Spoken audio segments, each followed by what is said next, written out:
2026 சிம்ம ராசிக்காரங்களுக்கு எப்படி இருக்குது? ராசி பிறக்கும்போதே, இந்த வருடம் பிறக்கும்போதே உங்களுக்கு சாதகமாகத்தாங்க பிறந்திருக்கு. அதனால் எவ்வளவு சவால்கள் வந்தாலும் சமாளிக்கிற சக்தி உங்களுக்கு இருக்குங்க.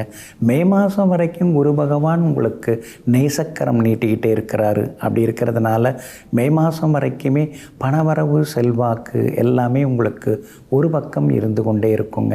ஆனால் நடுவில் செவ்வாய் உங்கள் யோகாதிபதி அவர் 8வது வீட்டில் போய் மறையிறாருங்க. அந்த காலகட்டத்தில் நீங்கள் ரொம்ப கவனமாக இருக்கணும்.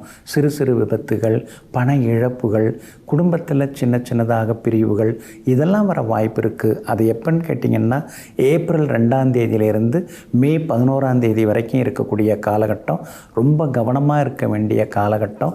சொத்து பற்றி ஏதாவது வாங்கிறதா இருந்தாலும் அந்த நேரத்தில் தாய் பத்திரத்தை சரி பார்த்துக்கிறது ரொம்ப நல்லதுங்க. ஈசி போட்டு பார்த்துக்கிறதும் நல்லதுங்க. குரு பகவான் உங்களுக்கு பிரபல யோகாதிபதி.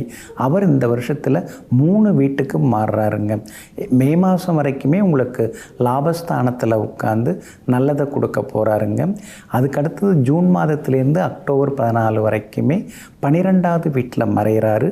அந்த காலகட்டத்தில் சிலர் வீடு மாறுறது, ஊர் மாறுறது, இன்னொரு நாட்டுக்கு போகிறது, வெளிநாட்டுக்கு போகிறது, இதுக்கெல்லாம் வாய்ப்புகள் இருக்குது.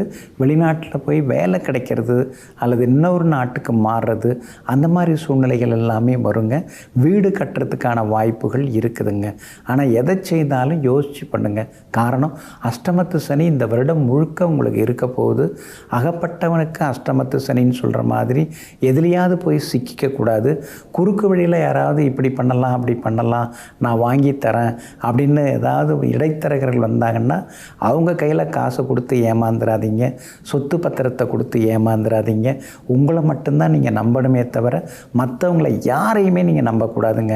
ஏன்னா அஷ்டமத்து சனி நடந்துன்னு இருக்கிறதுனால ஆசை காட்டி மோசம் பண்ணுவாங்க. குடும்பத்தில் இருக்கிறவங்கள்ட்ட கூட நீங்கள் கொஞ்சம் கவனமாக தான் இருக்கணும். கூட பிறந்தவங்கள்ட்ட கூட நீங்கள் கொஞ்சம் எச்சரிக்கையாக தான் இருக்கணும். ஏன்னா நீங்கள் சுயம்புவாக வந்தவங்க. அப்படி இருக்கிறதுனால சுயமாக யோசித்து முடிவெடுக்கிறது ரொம்ப நல்லதுங்க. ராசிக்குள்ளார கேது உட்கார்ந்து புரட்டி எடுத்துக்கிட்டே இருக்காருங்க. நிம்மதி இல்லை, ஆரோக்கியம் இல்லை, தலை சுத்தெல்லாம் அடிக்கடி வருது.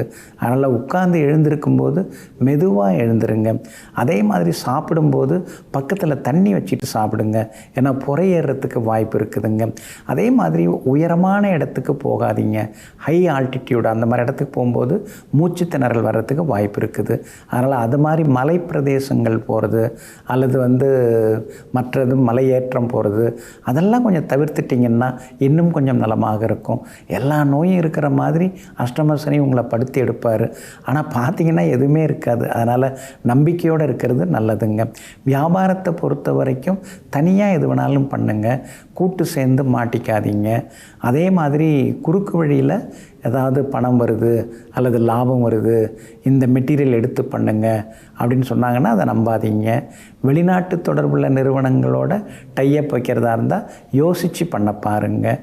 முன்கூட்டியே முன்பணம்னு அதிக தொகை எந்த வியாபாரத்துக்கு கொடுக்காதீங்க. கைக்கு பொருள் வந்த பிறகு பொருள் அதுக்கு பிறகு நீங்கள் பணம் கொடுக்கறது நல்லதுங்க. உத்தியோகத்தை பொறுத்த வரைக்கும் இந்த வருடம் முழுக்க உங்களுக்கு நல்லா தான் இருக்குது. சிலர் வேலை மாறுவீங்க, இடம் மாறுவீங்க. அதே மாதிரி சம்பளம் உயரத்துக்கான வாய்ப்புகளும் இருக்குதுங்க.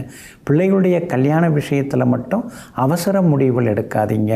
வீடு கட்டி குடி போவீங்க, அதில் மாற்றம் இல்லை. புது வண்டி வாகனம் வாங்குவீங்க. நகை நட்டெல்லாம் ஒரு பக்கம் சேரும். ஆனால் இன்னொரு பக்கம் கூட இருந்தே துரோகம் பண்ணிட்டாங்களே அப்படிங்கிற மாதிரியான எண்ணங்கள் சில நேரங்களில் தோணும். அதனால் எல்லார்கிட்டையுமே கொஞ்சம் எச்சரிக்கையாக இருங்க. வளர்ச்சி உண்டு. இந்த வருடத்தில் 2025 விட 2026 உங்களுக்கு அருமையாக இருக்கும். ஆனால் ஒரு பக்கம் இனந்தெரியாத ஒரு மனக்கவலை, ஒரு சோகம், சின்னதாக ஒரு பதட்டம் அதெல்லாமே இருந்துக்கிட்டே இருக்குங்க. அதுலேருந்து வெளியில் வரத்துக்கு ஏதாவது வழி இருக்குதா? இருக்குதே. வீர ஆஞ்சநேயர் கோவிலுக்கு போங்க. எங்கே இருக்குது? திருமலை வையாவூரில் இருக்கிறார் வீர ஆஞ்சநேயர். எப்படி போகணும்?